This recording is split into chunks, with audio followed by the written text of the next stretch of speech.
যেতিয়া আমাৰ কাউণ্টিং প্ৰচেছটো ষ্টাৰ্ট হ'ব তেতিয়া যিখিনি অথৰিটি লেটাৰ থকা মিডিয়া পাৰ্চনেল আছে আপোনালোকে নিজে ডিচাইড কৰি ল'ব পাৰে যে পাৰ্টিকুলাৰ এটা চেনেলৰ পৰা কেইজন মানুহ যাব চ' ADC নোডেল প্লাছ DIPRয়ে আপোনালোকক এছকৰ্ট কৰি পেলাই প্ৰত্যেকটো কাউণ্টিং হললৈ লৈ যাব আৰু কাউণ্টিং হলটোতে এটা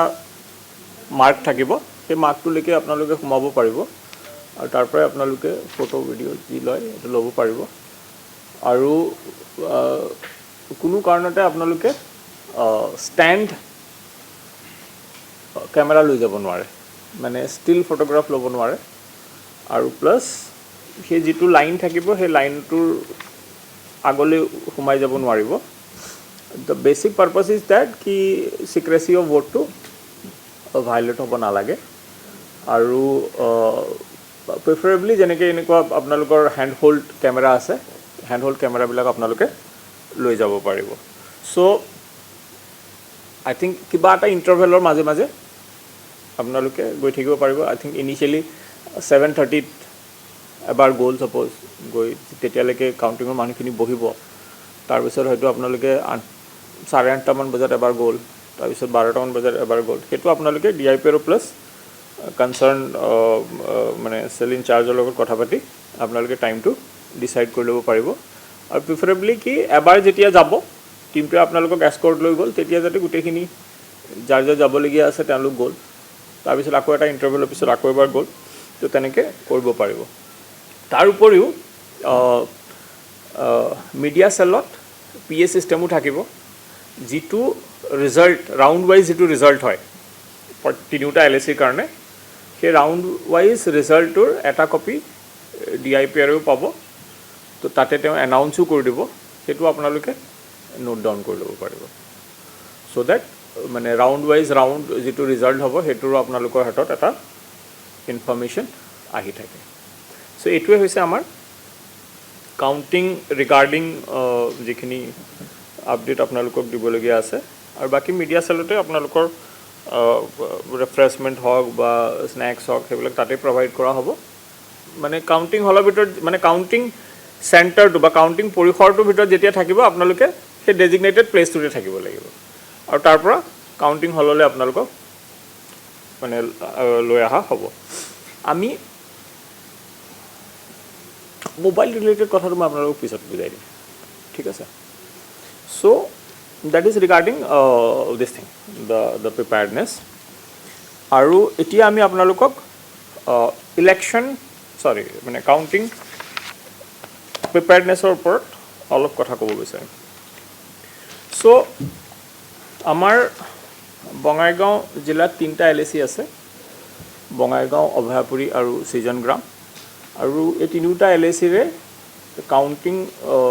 প্ৰচেছটো আমাৰ বঙাইগাঁও ইউনিভাৰ্চিটিতে কৰা হ'ব আৰু প্ৰত্যেকটো LACৰ কাৰণে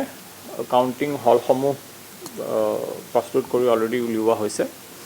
আৰু প্ৰত্যেকটো কাউণ্টিং হলত 14খনকৈ টেবুল থাকিব আৰু বঙাইগাঁও LACত মুঠতে 17টা ৰাউণ্ড থাকিব অভয়াপুৰীটো 17টা ৰাউণ্ড থাকিব আৰু সৃজনগ্ৰামত টোটেল 20টা ৰাউণ্ড থাকিব তাৰ উপৰিও পোষ্টেল বেলটৰ কাৰণে ছেপাৰেটকৈ ৰুম ৰখা হৈছে তাতে পোষ্টেল বেলটৰ কাউণ্টিংটো হ'ব ৰাতিপুৱা 8 বজাৰ পৰা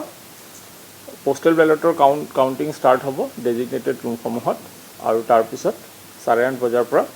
EVMৰ কাউণ্টিং ষ্টাৰ্ট হ'ব অলৰেডি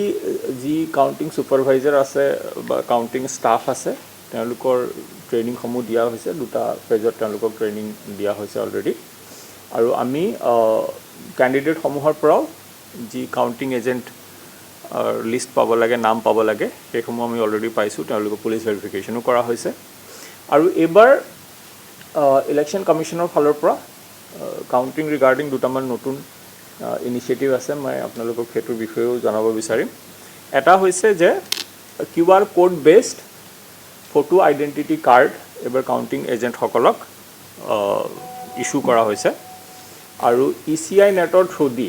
যেতিয়া কাউণ্টিং এজেণ্টসমূহ আহিব বা কাউণ্টিং ষ্টাফসমূহো আহিব তেওঁলোকক QR কোড স্কেন কৰি তেওঁলোকৰ এটেণ্ডেঞ্চটো লোৱা হ'ব তো আগতে গোটেই কামটো মেনুৱেলি কৰা হৈছে বাট এইবাৰ পৰা এইটো গোটেই প্ৰচেছটো ECI নেটৰ থ্ৰুদি কৰা হ'ব তাৰ উপৰিও আৰু এটা ইনিচিয়েটিভ আছে ECI যে যেতিয়া EVM কাউণ্ট হ'ব পোষ্টেল বেলটৰ কাউণ্টটো EVMৰ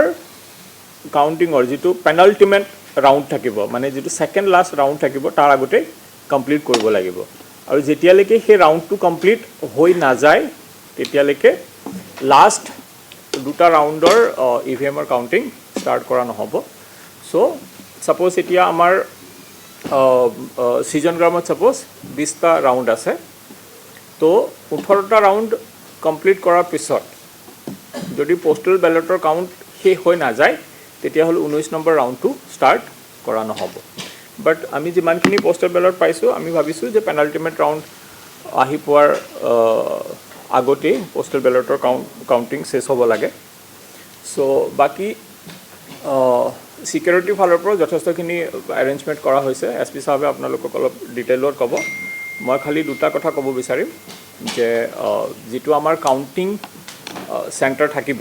যেহেতু গোটেই বঙাইগাঁও কলেজখনে আমাৰ কাউণ্টিং চেণ্টাৰ হিচাপে থাকিব চ' তাৰ 100 মিটাৰৰ পৰিসৰত আমি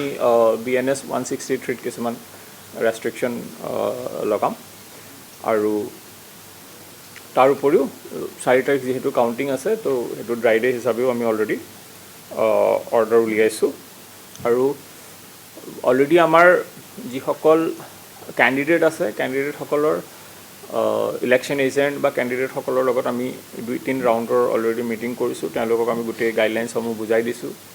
আৰু তেওঁলোকৰ পৰাও যিসমূহ ছাজেশ্যন আহিছে আৰু যিসমূহ আমি এজ পাৰ ECI গাইডলাইনছ আমি ইনকৰ্পৰেট কৰিব পাৰিছোঁ সেইসমূহ কৰা হৈছে আৰু যাতে ৰাইজ প্লাছ যিসমূহ কেণ্ডিডেটৰ মানে লোকসকল থাকে তেওঁলোকে যাতে ৰিজাল্টটো ভালকৈ শুনি পায় সেইকাৰণে কাউণ্টিং চেণ্টাৰৰ বাহিৰতো মাইক লগোৱা হৈছে যাতে ৰিজাল্টটো তেওঁলোকেও গম পাই থাকে তো এইসমূহ এৰেঞ্জমেণ্ট কৰা হৈছে আৰু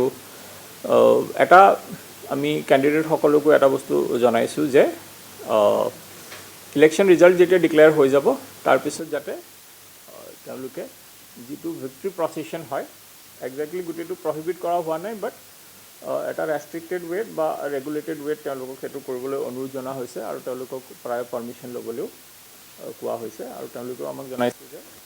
তেওঁলোকে যদি তেনেকুৱা কিবা প্ৰচেছন উলিয়ায় তেওঁলোকে আগতে আমাক ইণ্টিমেট কৰিব আৰু ৰেগুলেটেড ৱেত তেওঁলোকে সেই গোটেই প্ৰচেছটো কৰি যাব চ' আমি আশা কৰিছোঁ যে ধুনীয়াকৈ গোটেই কাউণ্টিং প্ৰচেছটো হৈ যাব এতিয়া